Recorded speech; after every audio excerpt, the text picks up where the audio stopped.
Halo, saya Putri. Kakak saya, Bima, memukul saya keras ke lemari es hingga saya pusing, lalu memukul lututnya ke hidung saya. Saya berdarah, pening, meraih ponsel sampai ibu menariknya dari tangan saya. Cuma goresan kecil, bentaknya, jangan dibesar-besarkan. Ayah saya bahkan tak menoleh, hanya bergumam. Lagi-lagi drama, berlebihan, itu. Mereka pikir saya akan diam. Mereka tak tahu apa yang akan saya lakukan. Sebelum mulai, ceritakan, pernahkah keluarga Anda sendiri mengusir atau menyuruh Anda diam? Tinggalkan komentar. Anda membaca ini jam berapa dan di mana? Mari mulai. Malam hari raya selalu penuh makna di keluarga kami. Syarat kenangan, dendam, dan suara garpu yang berusaha menutupi semuanya. Tahun ini, ayam panggangnya kering, anggurnya terlalu manis, dan keheningan terasa menyesakan. Saya berdiri di dapur, memunguti sisa makanan ke tempat sampah sementara mesin cuci piring berdengung di belakang. Lampu neon berkedip di atas, menyisakan bayangan pada tumpukan piring kotor yang menyerupai masalah tak terselesaikan yang tak pernah kami sebutkan. Saya bahkan tak berniat memulai apapun. Sumpah, saya hanya berkata, Bima, saya dengar orang tua menyerahkan rumah untukmu. Benarkah? Saya bertanya tanpa amarah. Mungkin sedikit penasaran. Mungkin saya ingin tahu mengapa mereka tak pernah bilang apa-apa. Putri sulung mereka, yang menemani saat ayah stroke pertama kali, yang mengantar ibu ke kemoterapi setiap musim semi lalu. Saya hanya ingin tahu mengapa tak ada yang bilang. Bima berbalik dari lemari es, kaleng bir dingin di tangan, bibirnya melengkung jadi senyum sinis yang saya kenal sejak kecil. Senyum yang muncul sebelum dia bilang sesuatu yang membuat saya kesal. Kenapa kamu peduli? Kamu tak pernah benar-benar tinggal di sini setelah lulus SMA. Kamu pikir diri kamu terlalu hebat untuk tempat ini. Saya tetap tenang. Itu tidak benar. Saya cuma bekerja. Kamu tahu, saya selalu ada saat dibutuhkan. Matanya berkilat. Oh, ya, tentu. Sesekali terbang dari balik ke sini tidak dianggap menemani, Putri. Saya mematikan keran, mengelap tangan, dan menatapnya. Saya cuma berpikir kalau kita bicara soal warisan keluarga, mungkin kita semua harus dilibatkan. Hanya itu. Saat itulah kejadian itu terjadi. 1 detik saya berdiri dekat meja. Detik berikutnya punggung saya menghantam pintu lemari es dengan bunyi keras. Saya menahan napas, dan sebelum sempat bergerak, lutut Bima menghantam wajah saya. Rasa sakit menyengat, panas, memutih, lalu hanya dengung di telinga. Saya jatuh ke lantai keramik, pandangan kabur. Jauh di sana, saya dengar suara pertandingan sepak bola dari ruang tamu. Tak ada yang memelankan suara. Saya merasakan darah. Mulut saya ternganga, tersengal, tapi awalnya tak bersuara. Saya meraba-raba, akhirnya menemukan tepi meja dapur. Saya bangkit perlahan, kepala pening, satu mata hampir tak bisa membuka. Saya terhuyung ke ponsel di dinding belakang. Saya tak ingat memutuskan untuk memanggil polisi. Tubuh saya bergerak sendiri, seperti ingin menyelamatkan diri. Jari saya menyentuh ponsel. Saya meraihnya, mencoba menekan nomor, tapi tangan saya gemetar hingga tombolnya buram. Saya tekan 9, lalu 1. Saat itu saya merasa ditarik. Ponsel itu terlepas dari tangan saya hingga pecah di lantai. Berhenti, ibu saya berteriak. Cuma goresan kecil. Saya menatapnya dengan satu mata. Mata lainnya bengkak. Wajah ibu tenang, seperti sedang memarahi saya karena menumpahkan sesuatu di karpet. Bukan kaget, bukan khawatir, hanya kesal. Bukan goresan. Saya berbisik. Dia membungkuk mengambil ponsel. Selalu begini. Selalu menjadikan segalanya drama. Di belakangnya, ayah duduk di kursi, remote masih di tangan. Dia bahkan tak melirik, hanya bergumam, Ratu Drama datang lagi. Saya berdiri di sana, limbung. Darah dari hidung menetes ke baju. Tak ada yang bergerak. Ibu, ayah, juga Bima. Ruangan begitu sunyi hingga saya bisa dengar penyiar di TV berkata, gol kedua dan kemenangan. Lalu saya melihatnya di lantai dekat dinding. Gelang kulit saya, yang saya pakai setiap jaga di rumah sakit. Seorang pasien memberikannya setelah saya menemaninya semalaman, berbisik tentang cerita saat dia sekarat. Gelang itu patah saat keributan, jatuh, dan kini tergeletak di genangan darah. Tak ada yang memperhatikan. Tak ada yang peduli. Gelang itu berarti bagi saya. Seperti saya berarti bagi orang lain, tapi bukan di sini. Saya meraihnya dengan jari gemetar. Gelang itu robek. Tak berguna lagi. Mungkin seperti saya. Saya menoleh. Tak ada yang bergerak. Saya menelan ludah. Lalu saya melangkah ke pintu depan, membukanya, dan keluar. Udara dingin menerpa wajah, dan sesaat saya hampir kembali masuk, berpikir mungkin ada yang mengikuti, menanyakan kabar saya, meminta maaf, atau membawa saya ke UGD, tapi tak ada apa-apa, hanya suara pintu tertutup di belakang. Saya menyeka darah di wajah dengan lengan jaket, lalu berdiri di bawah lampu teras, mendengar suara angin. Mereka benar-benar tak melihat saya. Saya berbisik, suara mereda, tapi dengan nada lembut yang tak saya dengar selama bertahun-tahun. Mereka tak melihat saya, tapi mereka akan mendengar saya segera. Saat saya tiba di parkiran rumah sakit 2 pagi kemudian, memar telah berubah jadi warna ungu tua, menyebar seperti tinta di bawah mata. Saya berusaha menutupinya dengan concealer di kamar mandi apartemen yang remang, tapi riasan hanya bekerja saat wajah Anda bicara lebih keras dari suara Anda. Saya menunduk, masuk lewat pintu belakang UGD, lencana di jaket, menghindari kontak mata dengan siapapun di ruang istirahat. Saya mencatat jam kerja, melewati mesin penjual otomatis yang berdengung, lalu mengunci diri di kamar mandi kecil khusus staf. Cermin di atas wastafel masih utuh. Bengkaknya sedikit mereda, tapi kulit yang memudar di sekitar mata dan pipi masih lebih jelas dari kata-kata apapun. Bibir saya mulai sembuh, tapi masih ada retakan kecil yang berusaha menutup. Saya menempelkan tisu dingin ke pipi, bukan karena membantu, tapi karena memberi tangan saya sesuatu untuk dilakukan. Ketukan pelan di pintu membuat saya tersentak. Putri. Suara Sari ragu-ragu. Dia perawat baru lulus, mata cerah dan penuh semangat. Saya membuka pintu perlahan. Dia berkedip melihat saya, lalu buru-buru menunduk ke cangkir kopi di tangannya.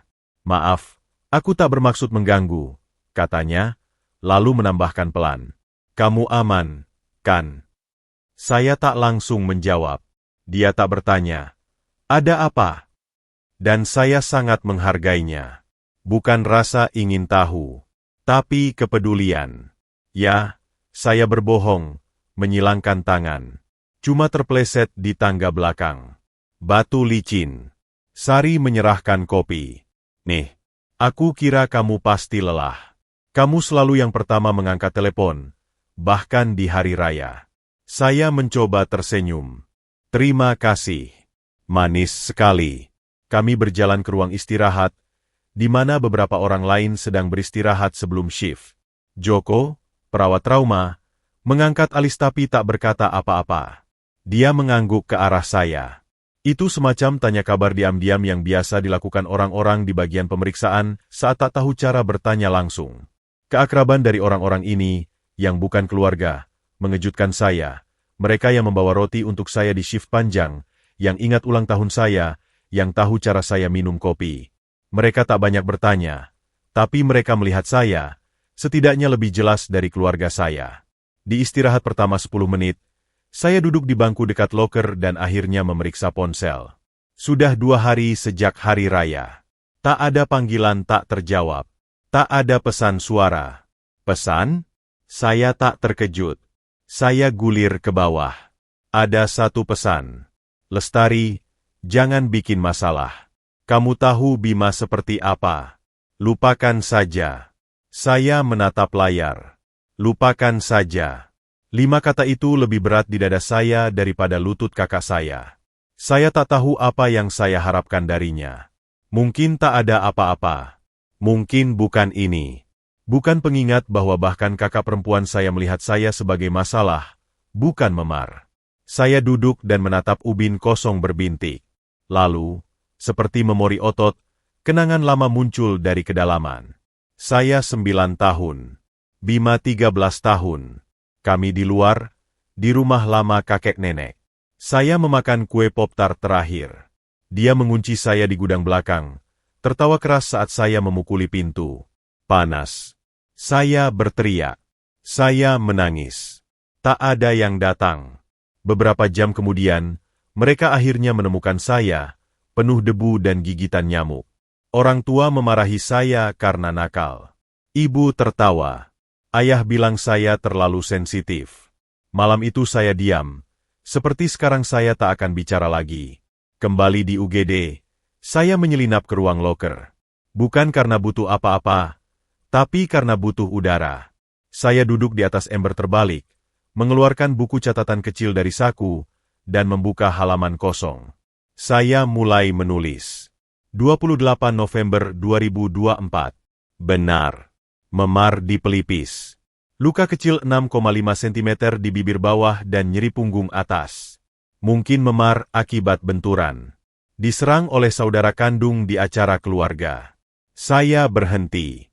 Tangan saya gemetar lagi, tapi kali ini bukan karena sakit, melainkan sesuatu yang lain, lebih dingin. Lalu saya lanjut menulis riwayat. Umur 7, didorong dari ayunan. Umur 13, jatuh dari tangga, tanpa permintaan maaf. Umur 17, diprovokasi dan histeris saat bertengkar soal pendaftaran kuliah. Umur 25, dikucilkan dari pembicaraan soal pinjaman keluarga. Umur 28, ibu menyuruh saya diam. Stres pasca serangan verbal.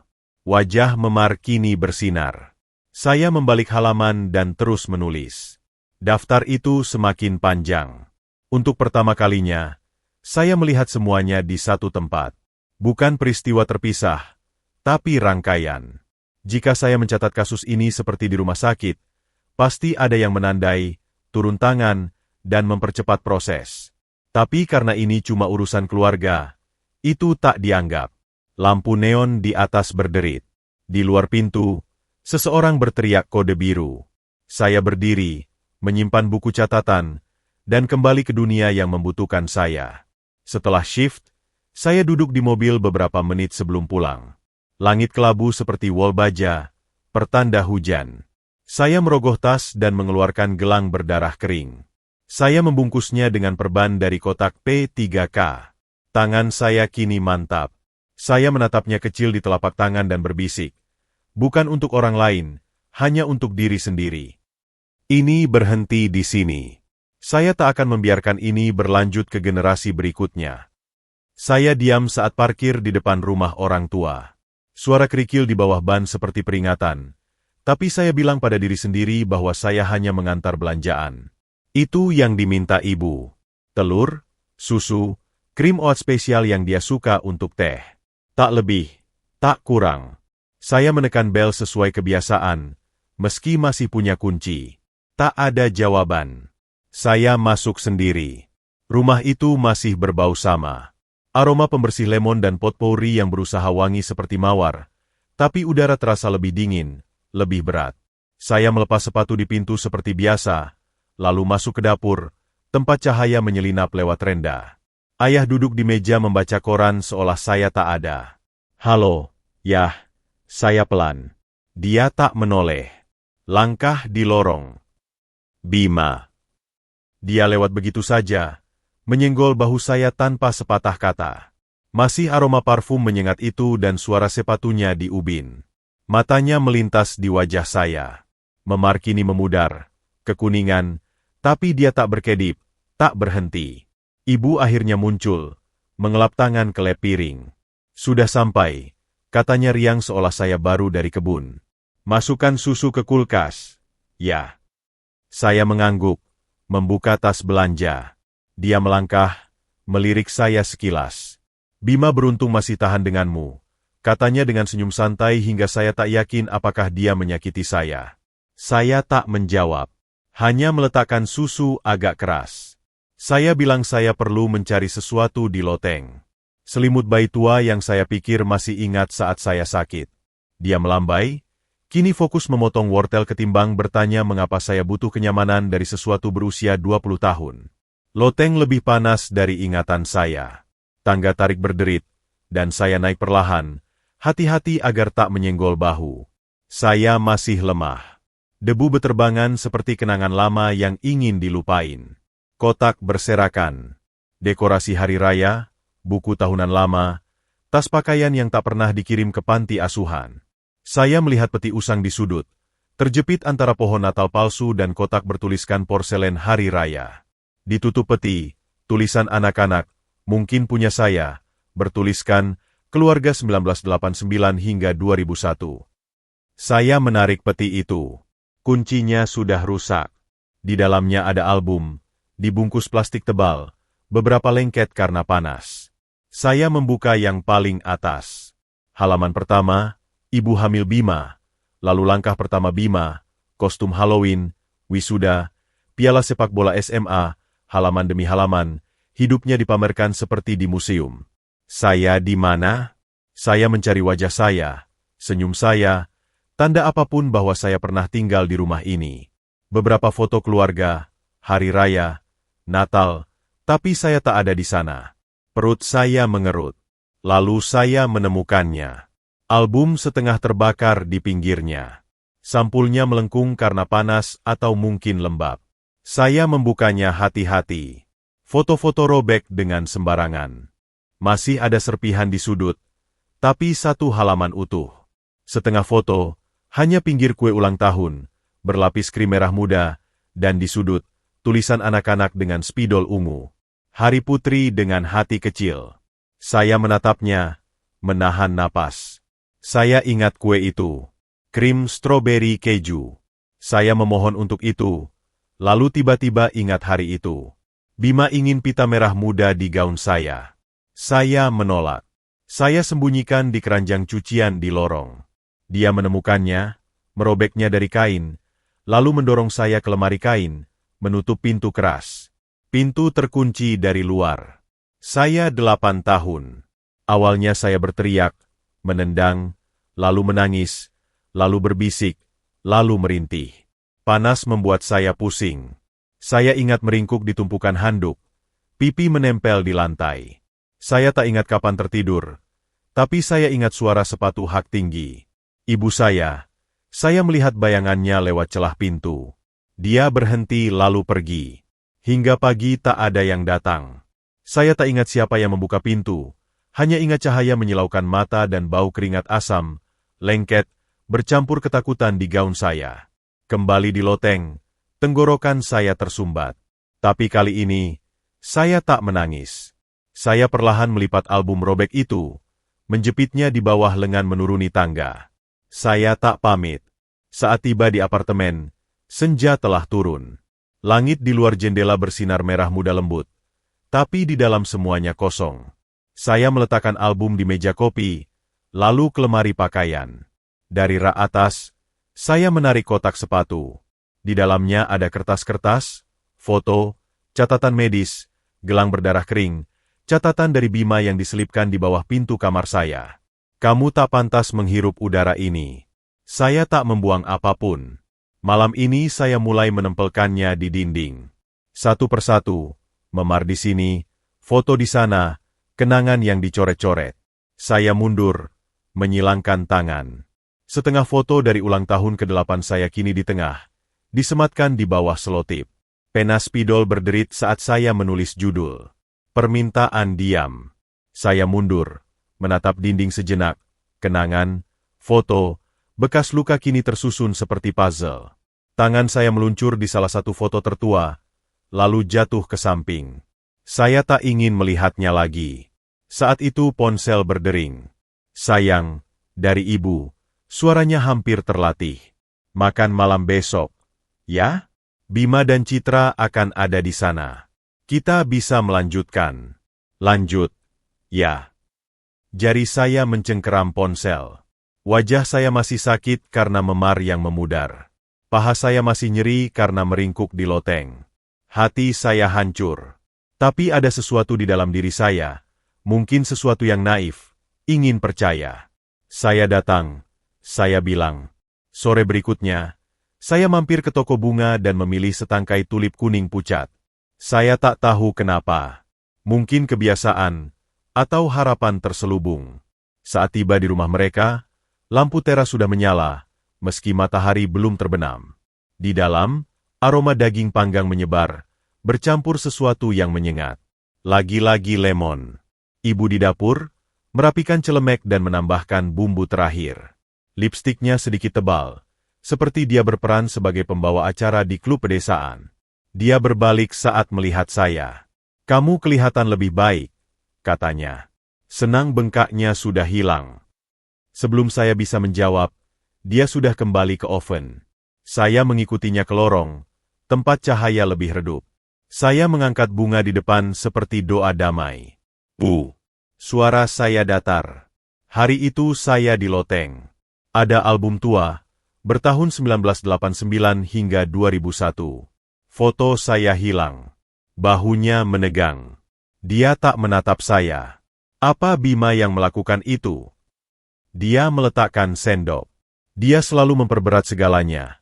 Akhirnya dia bilang, menoleh ke saya. Menangis di ulang tahun, merajuk di Natal. Saya bilang ke ayahmu, anak ini berbakat akting. Saya menatapnya. Dia merobek semuanya. Dia tak menjawab, hanya merapikan lipstik di cermin dekat lemari makanan. Kamu terlalu dramatis, Putri. Tak semua hal adalah serangan.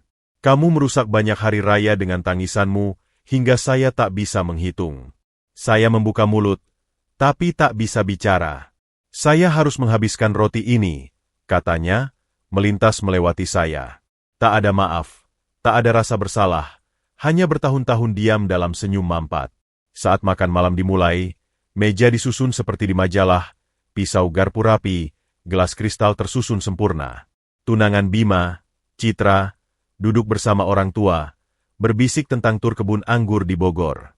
Bima mengangguk ke arah saya saat saya masuk. Undangan saya diletakkan di ujung meja, dekat pintu dapur yang berayun, paling jauh dari lilin, lampu, dan percakapan. Saya duduk. Ayah Citra tertawa keras tentang sesuatu yang tak saya dengar. Citra mencondongkan tubuh. Bima cerita tentang bagaimana dia pernah mengunci saya di lemari dengan pita. Betul-betul dramatis. Tertawa. Ibu terkikik. Dia selalu begitu. Terlalu sensitif. Bima menambahkan. Pernah dia memar karena menabrak gagang pintu dan memaksa ayah membatalkan malam poker seolah itu soal hidup mati. Kata-kata itu melintas di ruangan seperti pisau yang dicelup gula. Saya mencengkeram tangan di bawah meja, jari-jari mengepal, kuku mencakar kulit. Ini yang terakhir, pikir saya. Ini terakhir kalinya saya duduk di sini berpura-pura ini normal. Lalu itu terjadi. Bima meraih mangkuk kentang tumbuk sambil tertawa. Siku menyenggol teko penuh air panas. Saya melihat semuanya berjalan lambat. Teko itu miring. Air panas menyiram pangkuan saya. Teriakan saya memecah sebelum saya bisa menahannya. Rasa sakit membakar. Seketika, saya mundur dari meja, kursi bergesekan di lantai. Semua terdiam. Lalu ibu menghela napas. Itu salahmu karena duduk terlalu dekat. Tak ada yang bergerak. Bima menyeringai. Mungkin kamu harus pilih tempat duduk lain. Ya? Saya terhuyung ke wastafel. Tangan gemetar. Saya membuka freezer, hanya menemukan sekantong kacang polong tua dan baki es yang hampir beku. Saya meraih lem piring, membasahinya, lalu menempelkannya ke paha. Kain katun itu mendesis di kulit. Tak ada yang mengikuti saya. Saya duduk di sana beberapa menit, bernapas, menggigit pipi dalam, membiarkan rasa sakit meresap ke tempat yang lebih dingin, lebih mati rasa. Saat kembali, percakapan di meja sudah berlanjut. Seperti tak ada yang terjadi. Seperti saya tak pernah berteriak, seperti saya tak pernah terbakar. Saya berdiri di belakang kursi sebentar, lalu pergi. Kembali ke apartemen, saya ganti celana katun lembut dan duduk di tepi ranjang. Rasa sakit menusuk, tapi bukan hanya fisik. Itu pemahaman, konfirmasi. Saya membuka buku catatan dan menulis 2 daftar. Mereka yang diam, mereka yang membantu dan menyakiti. Saya mencatat nama mereka. Lalu saya berhenti. Ada satu orang yang tak terpikir selama bertahun-tahun. Sejak musim panas, saat saya berusia 15 tahun. Seseorang yang hanya bertemu sekali, tak banyak bicara, tapi juga tak pernah mencemooh. Saya lingkari nama itu. Tangan saya meluncur ke ponsel, lalu menekan kontak. Layar berdering 2 kali sebelum ada jawaban. Halo. Halo. Saya pelan. Saya perlu bicara. Saya siap. Saya tak tidur. Tubuh saya diam, tapi pikiran saya terus memutar ulang. Kembali ke air mendidih. Kembali ke senyum Bima saat itu membangunkan saya. Saya masih merasakan nyeri, bukan hanya di kulit, tapi jauh di dalam dada. Saya menarik selimut tua, menatap plafon saat sinar pagi pertama menyelinap lewat tirai. Daftar yang saya mulai tadi malam ada di meja samping ranjang. Mereka yang diam, mereka yang membantu, dan menyakiti. Saya menulis nama-nama dalam gelap, masing-masing membangkitkan sesuatu yang saya pikir sudah terkubur. Saya meraihnya, jari menelusuri nama yang tak saya temui bertahun-tahun. Itu membangkitkan sesuatu. Aroma, pemutih, beton lembab. Saya kembali ke ruang ganti saat berusia 12 tahun, berusaha menyembunyikan memar di paha dengan menarik celana pendek lebih rendah. Saya ingat menempelkan tisu basah ke lengan dalam, meringis saat menyentuh kulit yang terlalu sakit. Saya tak cerita pada siapapun. Dulu, saya pikir saya tak boleh merasa sakit, bahwa itu hanya membuat saya lebih dramatis, seperti kata ibu. Saya duduk, kaki sedikit nyeri karena luka bakar kemarin. Paha saya masih merah, terasa sakit saat disentuh. Tapi yang lebih menyengat adalah sakit lama yang saya abaikan. Saya dulu pikir saya yang gila. Karena merasa ditinggalkan.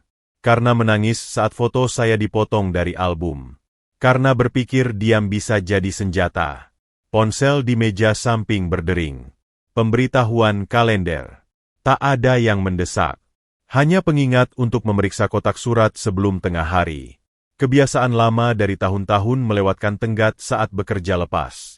Saya buru-buru pakai jeans longgar, salah satu dari sedikit celana yang tak terlalu menggesek paha, lalu turun ke kotak surat di pinggir jalan, kebanyakan memikirkan tagihan. Tapi ada di sana, amplop krem polos, tanpa alamat pengirim di depan. Cap pos bertuliskan kota di utara provinsi, kota yang tak terpikir sejak SMA. Saya membalik amplop, mengerutkan kening saat melihat nama saya ditulis dengan tulisan tangan rapi. Bukan Putri Wulandari, hanya Putri. Di dalamnya ada surat terlipat, 2 halaman kertas bergaris. Saya menahan napas di baris pertama. Putri sayang, tak tahu apakah kamu ingat saya. Saya Bu Guru Ani, guru musikmu di kelas 8. Saya berdiri membeku di dekat kotak surat. Jempol saya menyentuh kertas, hampir takut melanjutkan membaca. Tapi saya baca. Saya memikirkanmu selama bertahun-tahun. Saya melihat memar itu. Saya coba bilang sesuatu. Saya bahkan mengajukan laporan ke konselor sekolah. Tapi orang tuamu datang. Mereka mengancam akan menuntut. Saya masih muda dan takut. Dan saya menyerah. Saya tak seharusnya begitu. Saya melangkah masuk, seperti membawa sesuatu yang suci. Saya duduk di meja dapur, surat terbuka seperti tali penyelamat. Dia melihat. Seseorang melihat saya saat itu. Saya tak berhalusinasi. Saya tak mengada-ada. Saya tak dramatis. Dia melanjutkan, saya masih menyimpan buku harian tahun itu. Saya mencatat semuanya. Saya bahkan menyimpan laporan itu. Jika kamu ingin bicara atau butuh seseorang untuk memvalidasi apa yang kamu alami, saya ada di sini. Saya sangat menyesal tak berjuang lebih keras dulu. Saya menutup mulut dengan tangan. Saya bertahan seperti itu lama, hanya untuk bernapas. Sore itu, saya mengambil ponsel dan menemukan nomor yang dia tinggalkan. Berdering 2 kali. Halo. Halo, Bu Ani. Diam sejenak. Lalu Putri. Ya Tuhan. Saya tak menyangka kamu akan menelepon secepat ini. Saya bisa mendengar emosi dalam suaranya. Itu membuat kami jadi 2. Saya ceritakan padanya bahwa saya menerima suratnya, bahwa saya ingat kardigan ungu yang selalu dia pakai, cara dia memejamkan mata saat pemain biola salah nada. Dia terkikik, lalu pelan berkata, "Saya senang kamu baik-baik saja." Saya tak bilang saya belum baik. Belum. Tapi saya ceritakan tentang daftar, foto-foto, makan malam. Saat saya selesai, Dia diam beberapa detik lalu bilang, "Orang seperti ibumu. Mereka sangat menghargai diam. Milikmu dan milik semua orang." Kami bicara hampir 1 jam. Akhirnya, dia bilang dia masih menyimpan buku harian, laporan, semuanya. "Jika kamu butuh bantuan, saya siap. Seharusnya saya lakukan ini lebih awal." Untuk pertama kalinya setelah sekian lama, saya merasa dilihat. Bukan hanya dipercaya, tapi disaksikan. Malam itu, dunia sunyi. Rumah juga sunyi. Tapi pikiran saya tidak. Saya baru selesai mengatur folder di laptop bertuliskan, dokumen tahap 1. Saat ada ketukan di pintu, tajam dan tak sabar, saya membuka pintu, menanti hadiah. Tapi di sana dia berdiri, ayah saya. Tanpa pemberitahuan, tanpa senyum, hanya rahang menegang dan bibir mampat yang saya lihat sepanjang masa kecil. "Saya dengar kamu bicara," katanya, melangkah masuk seolah dia menguasai udara di ruang tamu saya. Menggali hal-hal lama yang seharusnya terkubur. Saya tak menjawab. Saya menatapnya, benar-benar menatap, dan melihat bukan ayah, tapi pria yang putus asa ingin mengendalikan segalanya. "Kamu mempermalukan keluarga ini," semburnya. "Kamu akan menghancurkan sedikit reputasi yang tersisa. Jika kamu mau begitu, lakukan. Tapi jangan pikir tak ada konsekuensi." Dia hendak pergi, tapi berbalik lagi. "Kamu selalu jadi beban. Masih begitu.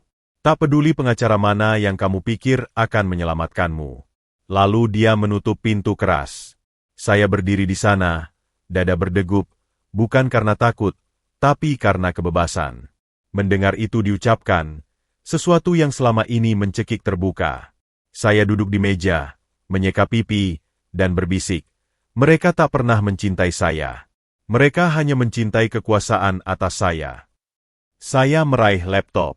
Saya klik file dokumen tahap 1, lalu duduk diam, cahaya layar lembut menerangi wajah.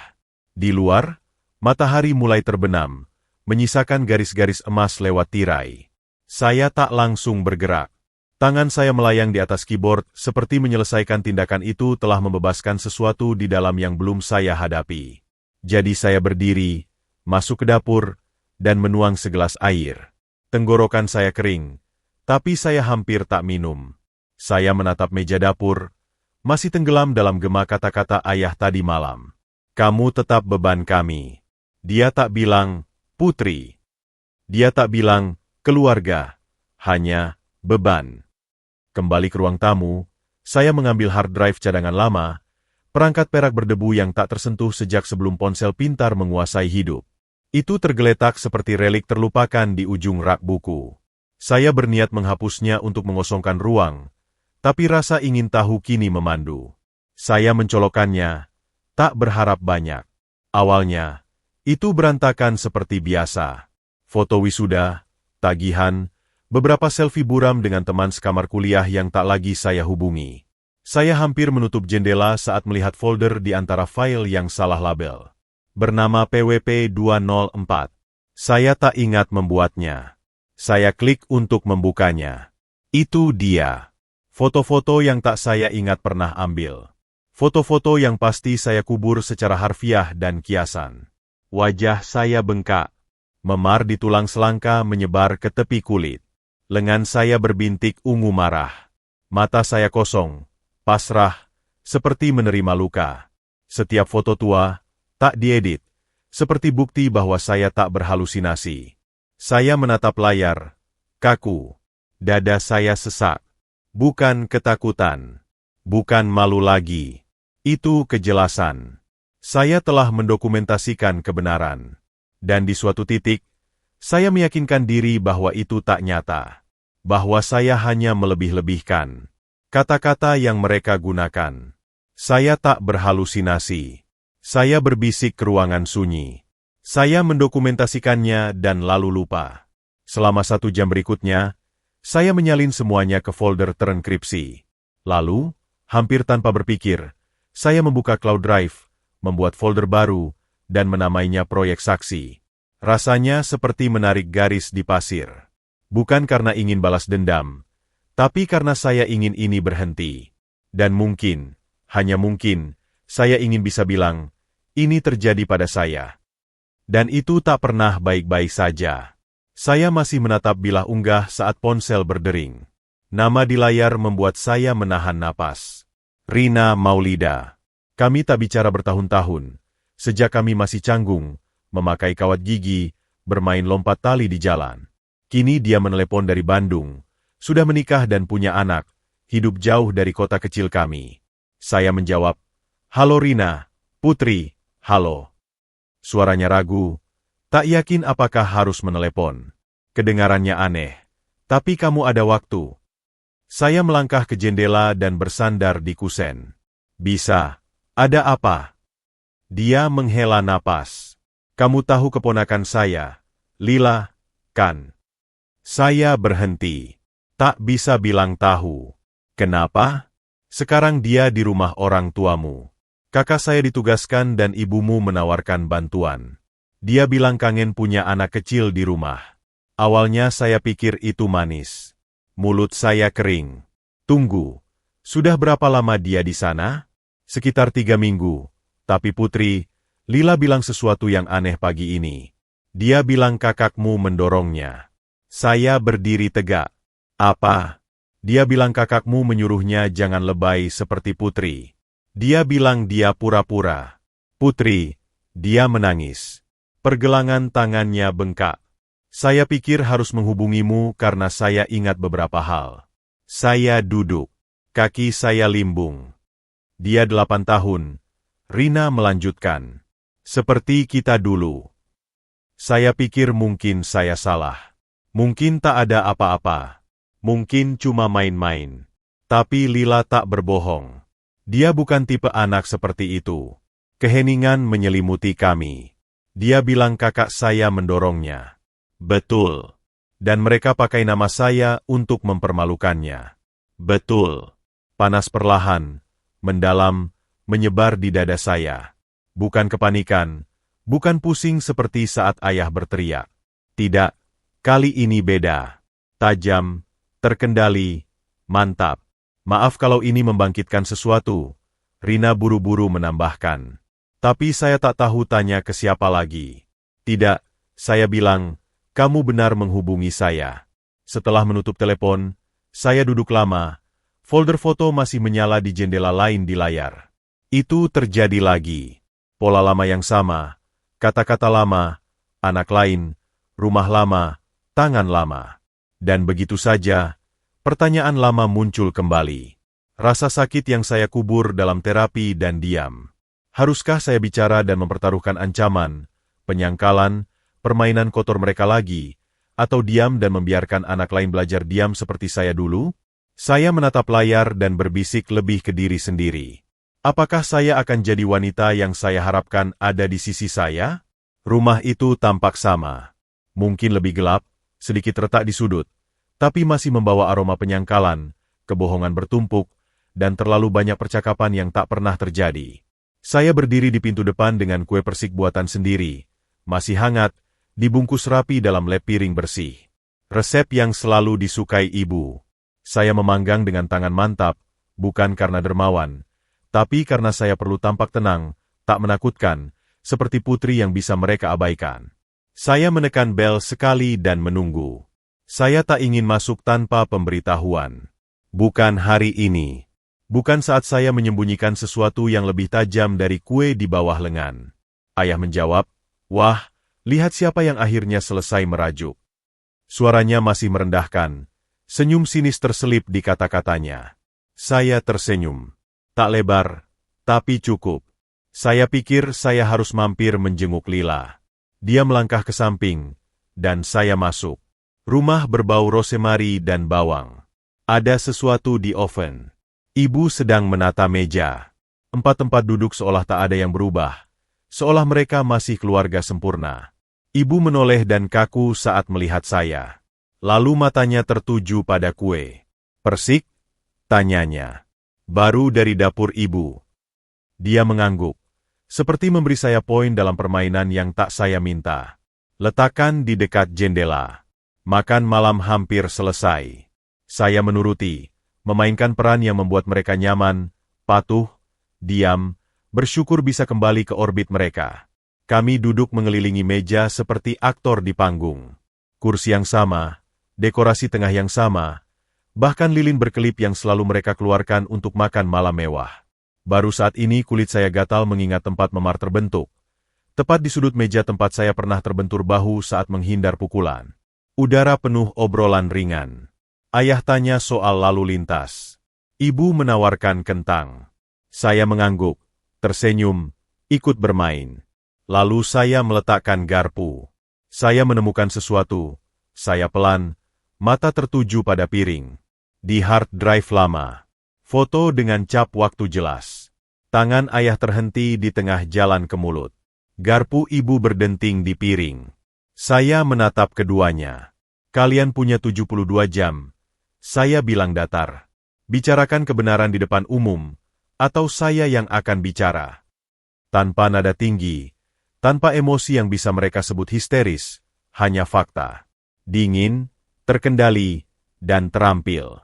Ayah memicingkan mata. Kamu pikir bisa mengancam kami? Saya tak mau apa-apa, saya jawab. Hanya pertanggungjawaban. Kamu pikir orang akan percaya padamu ketimbang keluargamu? Saya sedikit mencondongkan tubuh. Saya tak butuh kepercayaan. Saya punya dokumen dan lini masa. Dan Lila, nama itu seperti batu menghantam kepala. Ibu tersentak. Wajah ayah mengeras. Saya bisa mengubur kalian lagi, saya bilang, atau saya bisa mengubur diri sendiri. Pilihan kalian. Keheningan.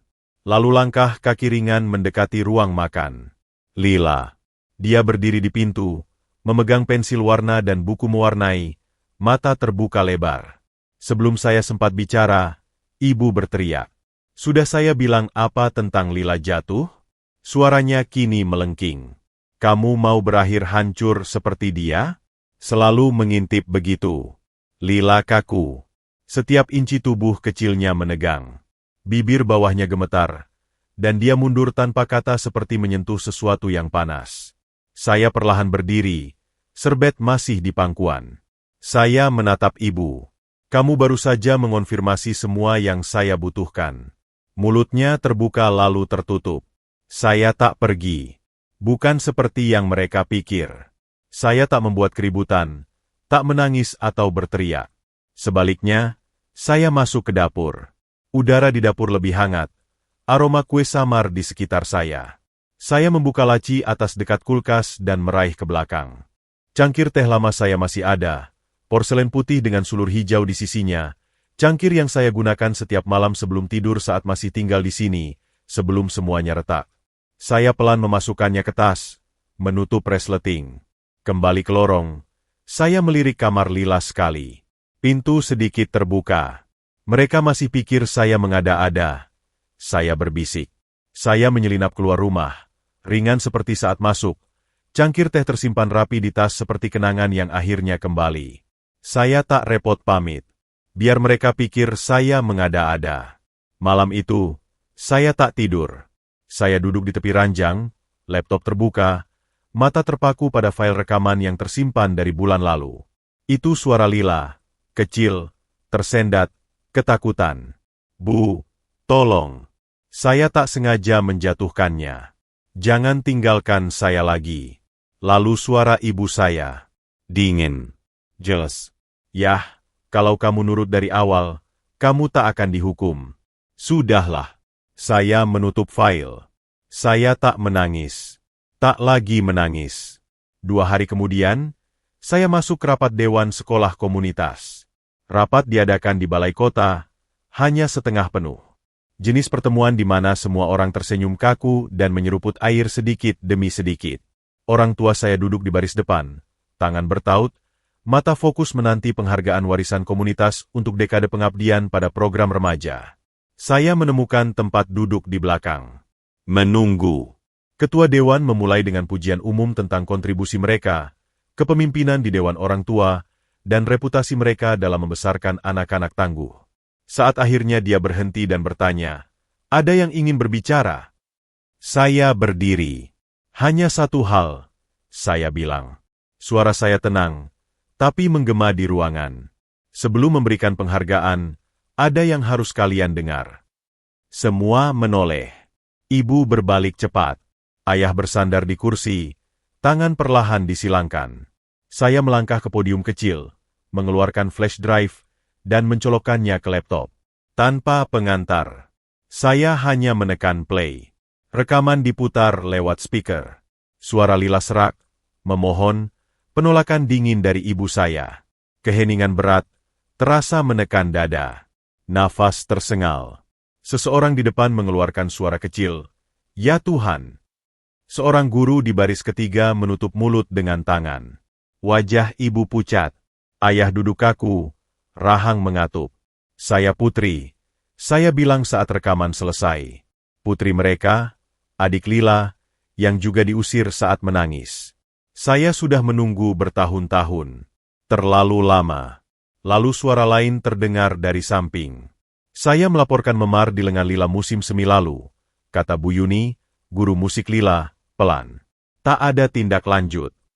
Saya bertanya pada kepala sekolah. Saya tak pernah mendapat respons.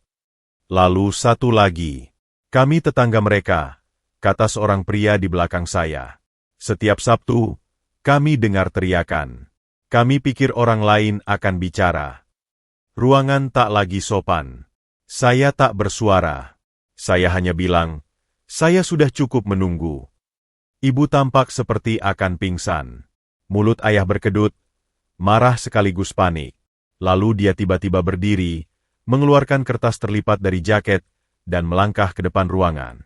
"Dia tak stabil," katanya, suara gemetar dengan kendali ketat yang biasa dia gunakan untuk tampak rasional. "Dia dirawat karena gangguan jiwa 3 tahun lalu. Ini dokumennya. Kalian harus tahu orang seperti apa yang membuat tuduhan ini." Dia mengangkat kertas itu seperti perisai. Saya tak bergerak. Saya tak perlu bergerak. Dari baris belakang, suara terdengar. "Itu tidak benar." Semua menoleh. "Saya Dr. Sari Lestari," katanya, berdiri dengan wibawa. "Saya dokter dalam catatan itu, dan catatan itu telah diubah parah." Putri diperiksa karena cedera fisik, bukan psikologis. Dia tak pernah dirawat untuk evaluasi kesehatan jiwa. Catatan ini palsu. Seketika, tak ada yang bernapas lega. Tangan ayah perlahan turun. Wajahnya kehilangan ketenangan. Kebohongannya terbongkar di depan umum. Saya kembali ke podium. "Kamu memalsukan catatanku," saya bilang. "Seperti kamu menghapus semua jejak yang kamu tinggalkan. Seperti kamu meyakinkan semua orang bahwa saya yang bermasalah." Saya merogoh saku, mengeluarkan cangkir teh, melangkah maju, dan meletakkannya pelan di podium kayu. "Saya pernah minum teh chamomile di cangkir ini, sambil mengompres wajah dengan es." Saya bilang, "Kamu bilang saya menjatuhkan cangkir adalah salah saya, tapi kamu menyimpannya karena tahu suatu hari saya akan menuang kebenaran ke dalamnya." Suara saya tak tinggi, tak perlu tinggi. Saat itu, keamanan tiba, desas-desus berubah jadi tindakan. "Kami perlu kalian ikut," kata polisi, mendekati orang tua saya. Mereka tak melawan. Mereka tak bicara, hanya berdiri terpaku saat ruangan terbelah dan melihat mereka melangkah di lorong, bukan sebagai pahlawan, tapi sebagai orang-orang yang akhirnya dikejar kegelapan. Dan saat mereka sampai di ujung lorong, saya melihat gerakan kecil. Lila. Dia berdiri dekat kusen pintu, memeluk tas punggung erat, mata terbuka lebar tapi kering. Dia tak berkedip. Dia tak menangis. Dia hanya menatap, seperti saya dulu. Lila tak bergerak. Dia hanya berdiri di sana, sedikit lebih tinggi dari gagang pintu, mata terpaku pada saya. Sesaat, kami tak bicara. Tak ada yang perlu dikatakan. Dia sudah mendengar semuanya, dan saya tahu tatapan itu. Saya juga pernah memakainya. Malam itu, saya tak tidur lagi. Sebaliknya, saya menyeduh teh. Bukan chamomile, hanya teh hitam murni, panas dan pekat. Saya duduk di meja dapur kecil sementara kota perlahan sunyi, dan saya menatap keluar jendela seolah jawaban bisa dijahit ke langit malam. Saya tak merasa menang. Saya tetap merasa mantap. Seperti tangan saya berhenti gemetar setelah bertahun-tahun berpura-pura tidak. Seminggu kemudian, saya duduk di kantor pengacara, berhadapan dengan Ibu Yani, wanita berusia 50-an, mata tajam dengan rambut bob abu-abu baja dan tumpukan dokumen yang bisa menjatuhkan geng. Dia mendorong map ke arah saya. Dinas Perlindungan Anak resmi mengajukan gugatan terhadap orang tuamu pagi ini. Membahayakan anak, memalsukan catatan medis, mengganggu pelaporan wajib. Saya mengangguk pelan. Dan Lila. Dia sekarang di panti asuhan sementara, kata Yani lembut. Tapi kami sudah mulai mengajukan hak asuh untukmu. Mengingat sifat publik dari kesaksian dan dokumen yang kamu berikan, saya rasa tak akan ada penolakan. Saya menghembuskan napas dan menunduk ke tangan. Bisa tambahkan syarat? Yani memiringkan kepala. Lanjutkan. Saya ingin jelas. Mereka tak boleh menghubungi saya atau Lila. Tak ada surat, tak ada kejutan. Hanya bicara lewat telepon. Tak ada apa-apa. Dia mengangguk. Tangan sudah mencatat. Saya akan pastikan semuanya rapi. Saat saya keluar dari kantornya, matahari tenggelam, hangat dan berwarna kuning, menggambar bayangan di trotoar. Saya melewati kafe pojok, tempat ibu pernah bilang, tak ada yang akan percaya cerita ngawurmu, Putri. Kamu selalu membuat segalanya terdengar lebih buruk. Lucu. Dunia akhirnya mendengarkan saat saya berhenti membuat semuanya terdengar lebih baik. Sore itu, saya bertemu wartawan di luar sekolah Lila. Saya belum setuju wawancara resmi, tapi dia muda dan serius, memegang mikrofon seperti kompas moral. Putri Wulandari, tanyanya pelan. Kenapa tidak bicara lebih awal? Saya menatap lensa kamera, lalu mengarahkannya ke ayunan kosong di belakangnya. Karena tak pernah ada yang tanya kabar saya bilang. Mereka hanya memanggil saya dramatis. Dia perlahan menurunkan mikrofon, mata berkaca-kaca. Terima kasih, bisiknya. Bukan untuk ketenaran. Saya tak ingin muncul di koran minggu. Tapi kadang kita bicara karena mungkin ada anak lain yang mendengar. Dan mungkin dia akan percaya pada suaranya sendiri saat tak ada yang percaya. 2 hari kemudian, saya mengemudi ke panti asuhan tempat Lila tinggal sementara. Bangunannya biasa, cat mengelupas, trotoar retak, tapi bersih, dan stafnya ramah. Lila duduk di karpet dekat sudut ruang bermain, memeluk boneka anjing tua yang sepertinya sudah melewati 5 generasi. Dia menoleh saat saya masuk, tatapan penuh curiga. Saya berjongkok, tangan di lutut. Hai, sayang. Dia berkedip. Apa saya harus kembali? Dada saya sesak. Saya mendekat. Tidak, sayang, bisik saya. Tidak pernah. Dia tak menangis. Dia hanya mencondongkan tubuh, pelan menyentuhkan dahi ke dahi saya, dan bertahan begitu. Saya biarkan dia seperti itu selama dia mau. Saat dia akhirnya duduk kembali, saya merogoh saku. Aku punya sesuatu untukmu. Dia memperhatikan saat saya mengeluarkan kotak kecil dan membukanya. Di dalamnya ada cangkir teh porselen putih dengan simpul hijau kecil bertuliskan, "Selamanya aku." Saya bilang padanya itu tak retak. Kamu bisa minum coklat panas di dalamnya kapan saja kamu mau. Tak perlu izin. Dia pelan meraihnya, memegangnya seperti akan meleleh di tangannya. Ini indah, katanya. Bisa tinggal bersamaku? Tentu. Saya bilang, sekarang milikmu. Malam itu, kembali ke apartemen, saya mengambil cangkir teh lama yang retak, dengan sumbing di dekat bibir dan retakan tipis di sisinya, lalu meletakkannya di rak di samping cangkir yang saya berikan pada Lila. Saya membeli 2, sesuai rencana. Lalu saya menyalakan lilin, hanya 1, dan membuka buku harian baru dari toko buku tersembunyi di belakang pengadilan. Saya minta pegawai menuliskan judulnya. Huruf emas berkilau lembut di bawah nyala api. Hal-hal yang dilarang saya katakan. Saya menekan pena ke halaman pertama. Mereka tak pernah memukul cukup keras untuk membunuh saya, hanya cukup untuk membuat saya diam. Tinta terus mengalir. Tapi diam bukan warisan saya lagi. Saya berhenti, menarik napas. Ini cara melindungi anak seperti saya dulu, dan itu cukup. Saya pelan menutup buku harian. Halamannya masih hangat. Lalu saya duduk dan menatap 2 cangkir itu. 1 retak, 1 utuh, dan akhirnya keduanya aman. Kadang luka terdalam adalah yang tak dipercaya siapapun. Pernahkah Anda dimanipulasi atau dibungkam oleh mereka yang seharusnya melindungi Anda? Ceritakan kisah Anda. Saya baca setiap kata dan saya percaya.